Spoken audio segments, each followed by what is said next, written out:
4월을 열었습니다.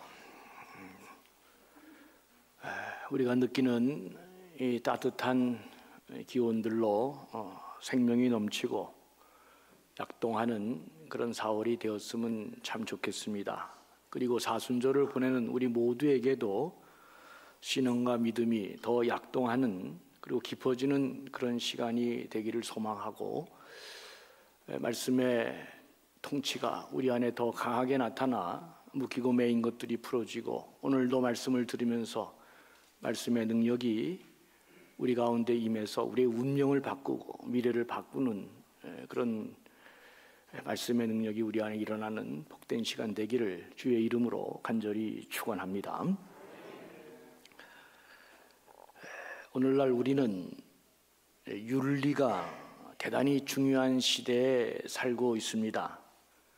어떤 종교가 무슨 진리를 논하고 또 어떤 사람이 어떤 심오한 사상을 주장한다 할지라도 그것을 삶으로, 행동으로, 또 그것도 올바르게 나타나지 않으면 전혀 인정받지 못하고 손가락질을 받는 윤리가 중요한 시대에 살고 있습니다.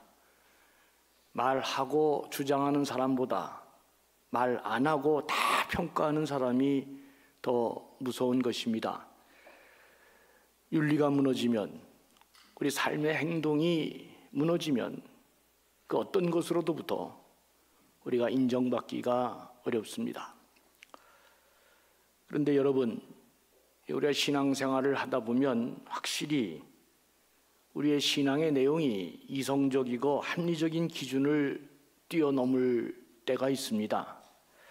예를 들면 어떤 사람은 그렇게 힘들게 벌은 돈을 하나님께 11조 생활은 내가 꼭 지켜야 되겠다 하면서 그 신앙의 믿음을 가는 사람이 있습니다. 신앙 때문입니다. 어떤 사람은 죽는 한이 있더라도 내가 주일만큼은 하나님 앞에 나온다, 이런 마음으로 주일을 하나님께 드리는 사람이 있습니다. 신앙 때문입니다. 어떤 사람은 랄랄룰라 하면서도 알아듣지 못하는 말로 방언하고 기도하면서 조용히 홀로 그 누구도 보지 않는 곳에서 하나님께 단식하고 울고 방언으로 기도하는 사람도 있습니다. 신앙 때문입니다. 기독교는 아니지만 자기가 믿는 종교적 특성 때문에 법적으로 구속을 당하고 피해를 심하게 받아도 군대를 도저히 못 가겠다, 이렇게 말하는 사람도 있습니다. 신앙 때문입니다. 이런 모든 행동들은 보통 사람들의 눈에는 참으로 미련하게 보이기도 하고 또 제정신이 아닌 것으로 보이기도 하고 경망스러워 보이기도 하고 때로는 비이성적이고 비합리적으로 보일 수 있습니다. 기독교 신앙은 예수 그리스도를 체험하고 성령의 역사를 경험하면 이성과 합리성을 뛰어넘을 수 있습니다. 그러나 그렇다고 해도 우리 기독교 믿음과 신앙은 절대로 반이성적이고 반합리적이거나 몰상식한 것이 아님을 반드시 여러분 기억해야 합니다. 그렇다면 일반 사람들의 눈에 이상하게 보일 수 있는 신앙의 내용이 간혹 생긴다 할지라도 그들이 절대 이상하게 보지 않게 우리를 바라보게 하는 것이 무엇입니까? 그게 바로 사람들 사이에 나타나는 윤리가 그것을 결정합니다. 자꾸 이야기를 해서 죄송하지만 너무나 저에게는 충격적이고 또 너무 인상 깊은 경험이기 때문에 아들 이야기를 제가 다른 이야기에서도 그렇고 종종 합니다. 미국에 있을 때 우리 아들이 수련회, 중고등부 수련회를 갔는데 한 여학생이 마음에 들었던 모양입니다. 그런데 밤에 기도하는데 이 여학생이 방언 기도를 한 것으로 보여집니다. 갑자기 방언 기도를 뜨겁게 하니까 우리 아이가 이 여학생이 이게 미친 게 아닌가, 정상적인 사람이 아니구나. 그날 이후로 딱 그냥 고개를 돌려버리고 말더라고요.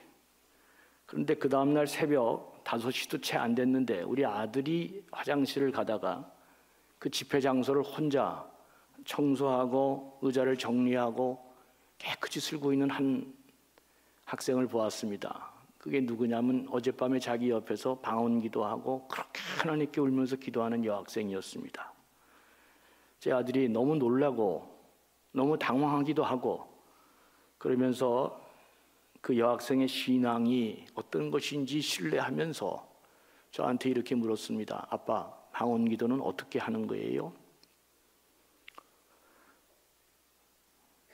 여러분, 이상하게 보일 수 있는 그리스도의 신앙이 바른 삶의 윤리로 인해서 깊이 있고 아름다운 신앙인으로 함께 하고 싶은 사람으로 만들어주는 것입니다.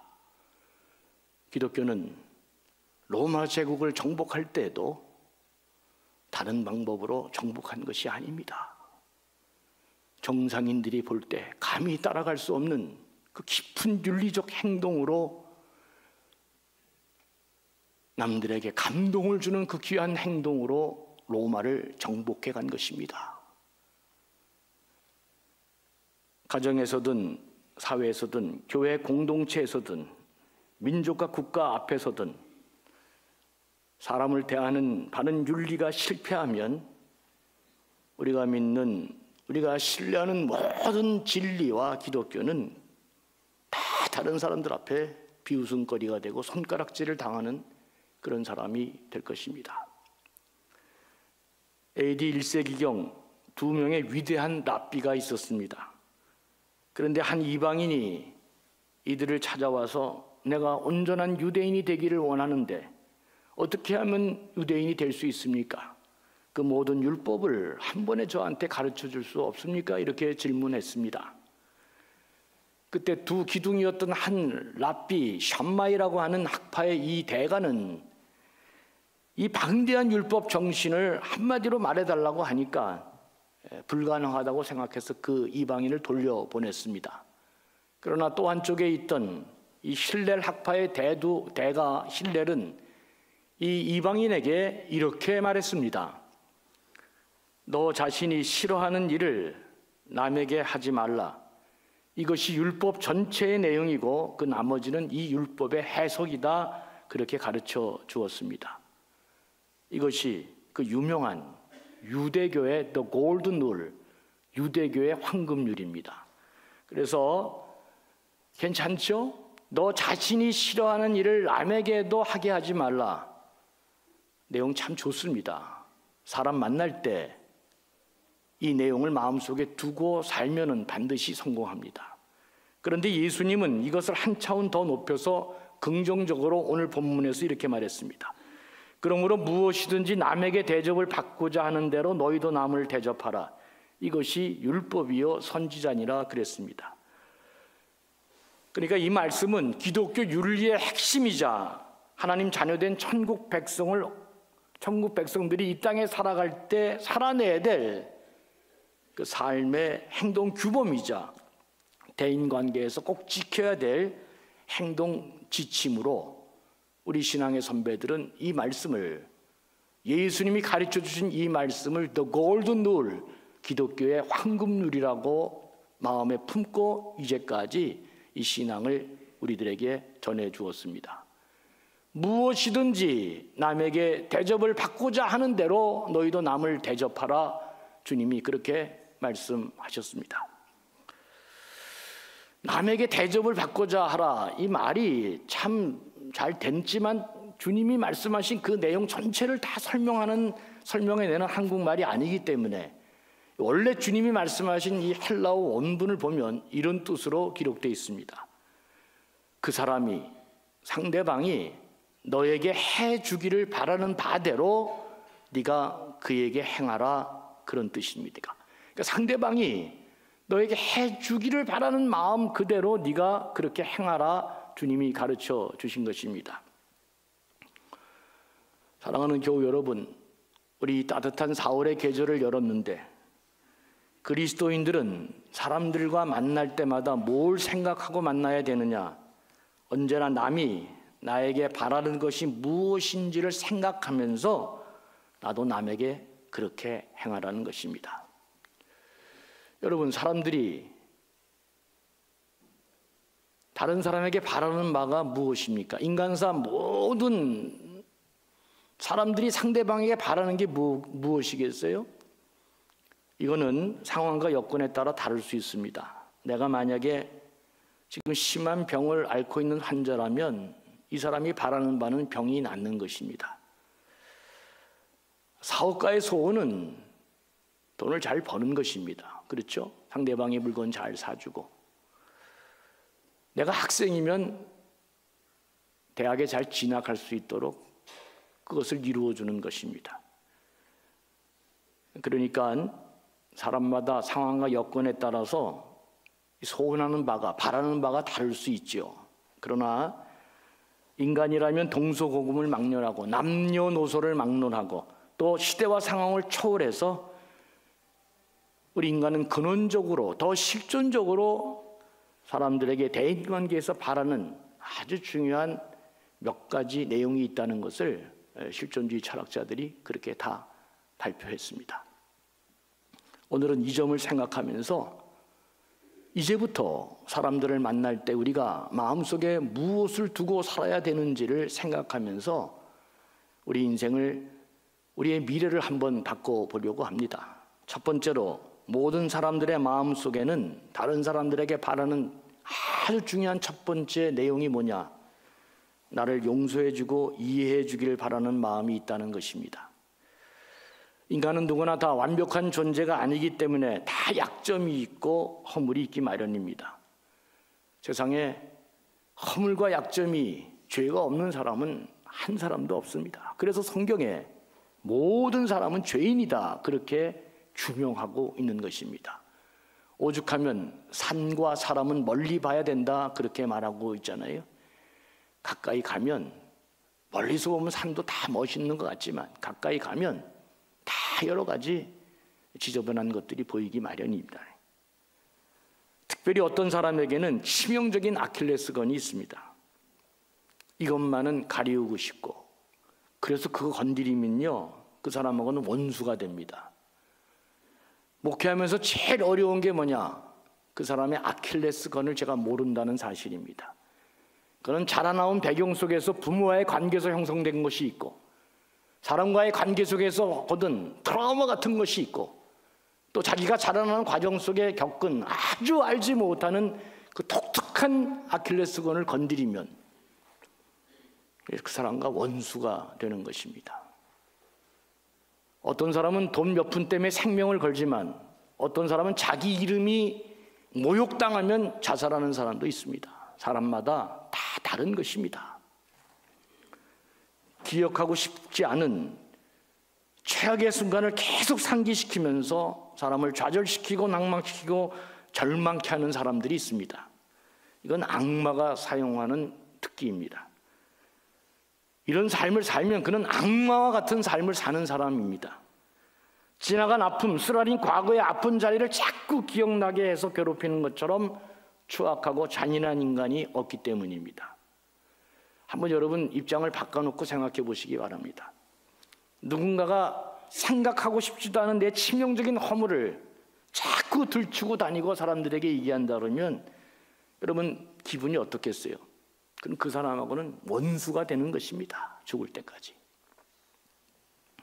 기독교 윤리의 핵심은 반드시 다른 사람을 이해하고 용서하는 마음이 있어야 된다. 이게 주님이 우리에게 가르쳐 주신 The Golden Rule, 황금률에 담긴 위대한 정신입니다.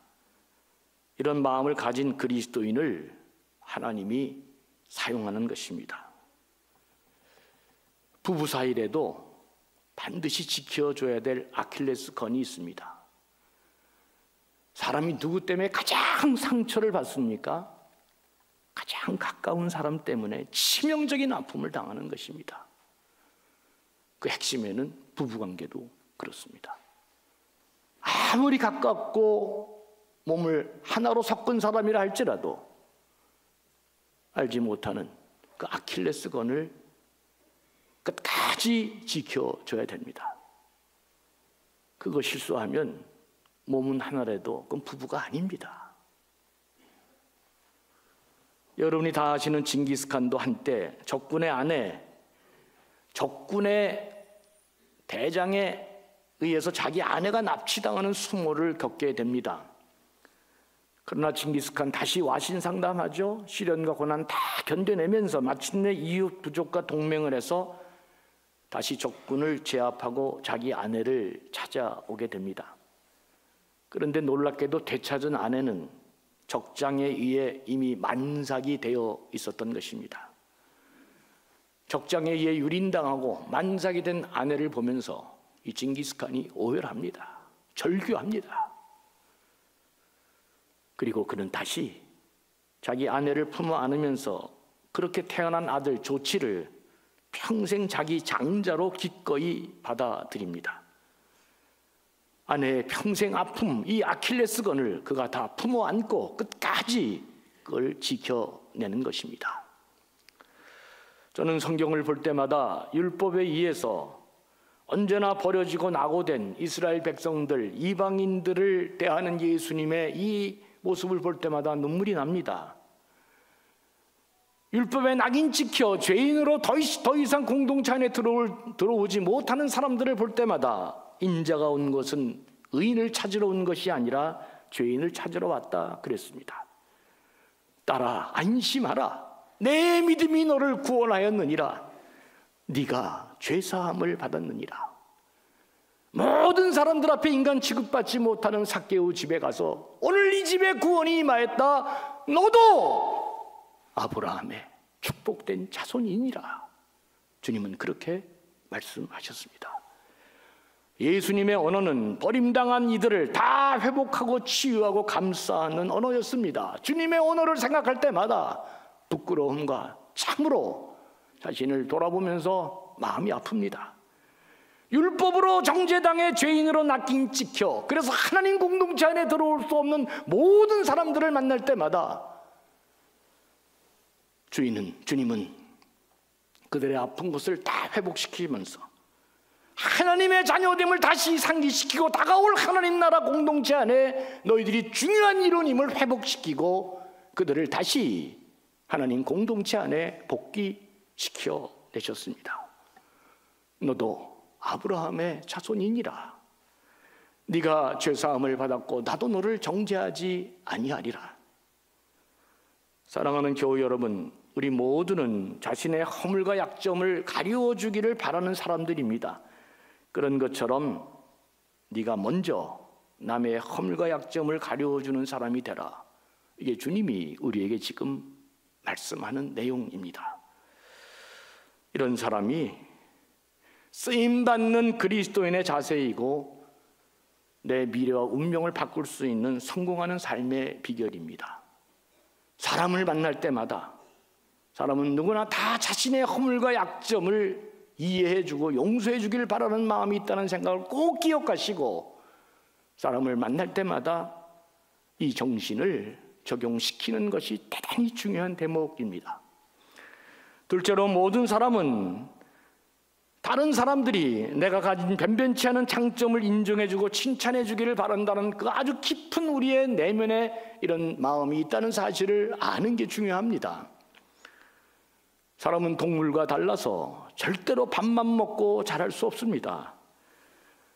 절대로 인간은 밥만 먹고 성장하는 존재가 아니라 누군가의 칭찬과 격려와 인정을 먹고 자랄 때 비로소 온전한 인격체로 성장할 수 있는 것입니다.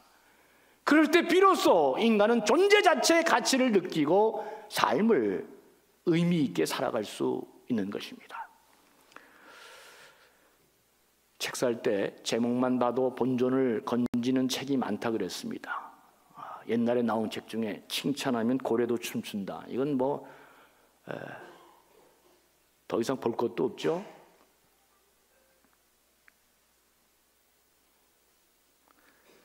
어느 대학에 두 유명한 문학 클럽이 있었습니다. 다 쟁쟁한 학생들이 모여있는 클럽인데 일주일에 한 번씩 시도 써오고 소설도 써오고 서로 읽고 평가했습니다. 한쪽은 아주 똑똑한 사람들이 모여 있으니까 살벌하게 서로를 비판하고 잘못되고 이 문장이 어떻고 저 문장이 어떻고 이거 빼고 이러면서 그렇게 훈련을 혹독하게 받았습니다. 그리고 한 그룹은 칭찬해주는 그룹이었습니다. 와우, 이거 너무 좋다. 어떻게 이렇게 생각을 다 했어? 내용도 부실한데 부실한 그 내용은 얘기하지 않고, 야, 이건 형식도 좋고 새로운 시도다. 어떻게 네가 이런 단어를 썼냐. 격려하고 그렇게 칭찬하면서 훈련해가는 그룹이 있었습니다. 세월이 흘렀습니다. 여러분 말할 것도 없죠? 이쪽 격려해주는 그룹에서는 유명한 소설가 시인이 많이 나왔는데 혹독하게 비판하고 비난했던 그 그룹에서는 한 명의 유명한 시인이나 소설가가 나오지 않았습니다. 이런 사회학적인 통계를 보면 저도 생각이 참 많아집니다. 어떻게 해야 원하는 공동의 우리 모든 목표를 이룰 수 있을까? 결국은 강한 비판이나 혹독한 방법으로는 좋은 결과를 얻을 수 없다는 것이 결론입니다. 격려와 칭찬, 인정이 오히려 부족한 사람들을 바꾸어 놓을 수 있다는 것입니다. 비판과 질책으로는 절대로 사람을 바꾸어 놓을 수 없다. 이게 결론입니다. 가끔 미국에 여행 가시는 분들이 있습니다. 그러면 이 서부 지역에 샌프란시스코에 있는 금문교를 다 보죠. 금문교가 그 다리가 워낙 경치가 좋은 다리이니까 관광버스를 타고 가면은 야, 진짜 멋있다 그런 생각이 드는데, 그 훌륭한 관광 가이드는 금문교를 딱 돌아서면 어느 지점이 있습니다. 거기서 다시 사람들을 다 내리라 그러면서 금문교를 다시 보라 그래요. 사람들이 와, 너무너무 멋있다. 거기서 사진 찍으라 그러거든요. 그러니까 뷰도 좋은데 더 중요한 것은 포인트 오브 뷰가 더 중요합니다. 뷰도 참 좋은데 좋은 쪽에서 바라보면 더 좋은 것입니다. 어디 이상한 데 쓰레기 막 세워놓은 데서 금문교를 보면 그 금문교가 어떻게 보이겠어요? 뷰도 좋지만 뷰 포인트가 더 중요하다. 좋은 쪽에서 봐주는 것이, 그래서 그렇게 좋은 장점을 봐주는 것이 중요하다, 그런 것입니다. 행복한 교회는 이런 교인들이 많은 교회이고, 이런 교인이 많은 교회는 행복한 교회가 될 수밖에 없습니다. 반드시 이런 교회는 사람들이 오지 말래도 오게 되어 있습니다. 저는 지난 주일날 참 행복했습니다. 우리 교회 눈물과 땀과 정성을 다해 최선을 다한 김은곤 목사님이 별세하신 지 10년이 됐다 그랬는데, 원로 목사 사모님이 100만 원을 기탁하면서 목사님 10년이 됐는데 옛날 목사님 생각나서 교회에 좋은 일에 이게 좀 어려운 분들 이렇게 도와줬으면 좋겠다. 그 노인이 100만 원을 저에게 보내왔습니다. 그러다가 하루가 이틀 지나서 그 손자가 이제 곧 아마 회사에 취직해서 지금 돈을 조금 월급을 받는지 잘 모르겠어요. 그 손자가 할머니 뜻이 너무 좋다고 자기가 또 100만 원을 더 내놔서 200만 원을 제가 받았습니다. 생각했습니다. 할머니도 그런 돈을 내놓을 만한 쉬운 일이 아니고, 특별히 지금 이제 회사 생활하면서 그 젊은 나이에, 그 나이는 절대로 지갑에 자기 돈을 내놓을 수 있는 그런 여유가 안 되는 나이입니다. 그럼에도 불구하고 200만 원을 보내오면서 고인 되신 목사님의 뜻을 잘 기리면서 이렇게 좋은데 어려운 사람들 한번 도와줬으면 좋겠다, 이렇게 저에게 전화 주셨습니다. 흔히 부활절이 되면 모든 게 회복되어지고 다 모든 게 다시금 원상복귀되는 그런 계절 아닙니까? 여러분들 한번 부활절 되면 원로 목사님 사모님께 전화 한 통씩 넣으셔서 참 고맙습니다. 저희가 교회를 더 잘 이어나가도록 하겠습니다. 한번 좀 격려해 주시고 칭찬하는 전화 했으면 참 좋을 것 같습니다. 셋째로, 우리는 상대방에게 어떤 깊은 마음이 있느냐, 믿음의 대상이 되기를 바라고 있다는 것입니다. 아이들은 별 문제가 없지만 자라면서 많은 인간관계 속에 상처받고 아픔을 당하고 또 고통을 당하면서 사람은 점점 나이가 먹으면 먹을수록 사람을 믿지 않게 됩니다. 자기가 경험한 일들이 자꾸 생각나기 때문에 그렇습니다. 그래서 나이 먹은 사람들은 절대로 사람을 믿지 않기 때문에, 그래서 많은 사람들의 마음속에는 내가 믿음의 대상이 되기를 바라는 간절한 마음이 있습니다. 고사성어 중에 이런 말이 있습니다. 사위지기자나 하면 여위 열기자용하다, 이 말이 있습니다.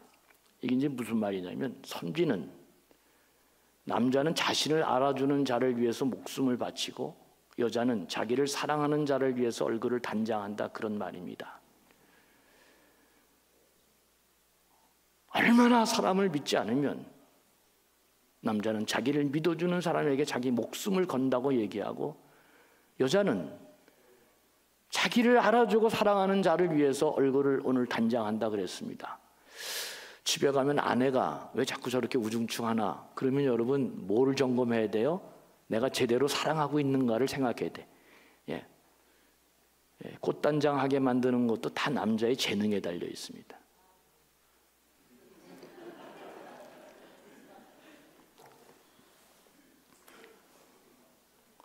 인간은 누구나 다 자기가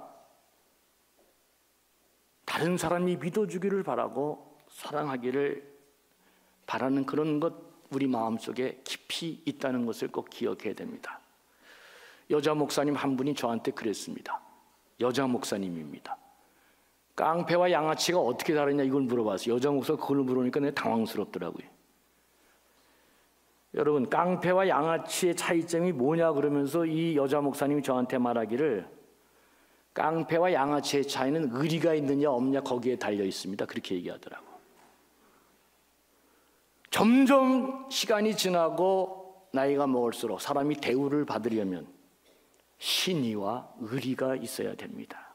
이게 사라지면 절대로 사람 대접받지 못합니다.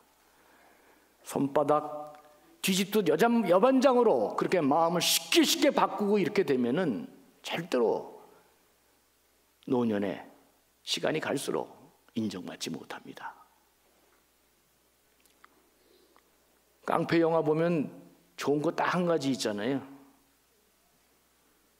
깡패들한테 뭘 배워요? 우리가 배울 게 없죠. 그러나 딱 한 가지, 그들 간이 서로 신뢰하고 의리를 지키는데, 근데 왜 그게 중요해요? 의리를 지키면서 자기 목숨을 걸잖아요. 공부하고 똑똑한 사람 절대로 못하는 그 의리 때문에, 그 의리 지킨다고 자기 목숨 걸어버리고 죽잖아요. 그래서 우리가 깡패 영화를 보고도 감동하는 것입니다. 형편없는 사람들한테도 왜 감동하냐? 공부 많이 하고 똑똑한 사람은 그게 없기 때문에 그 영화 보면서 깊은 감동을 받고 눈물도 흘리고 그런 것입니다. 여러분, 교회는 믿어주는 장소가 되어야 합니다. 돌아온 탕자 이야기가 복음 중에 복음이라면 끝까지 탕자를 믿어주고 기다려주는 그 아버지와 같이 누구가 오든지 간에 교회는 마지막까지 사람을 믿어주고 사랑해주는 장소가 되어야 합니다. 끝까지 포용하고 믿어주고 사랑하는 분위기가 넘친다면 우리 교회는 정말 구원받는 자의 수가 날마다 늘어가는 교회가 될 것입니다. 오늘 날씨가 참 좋습니다.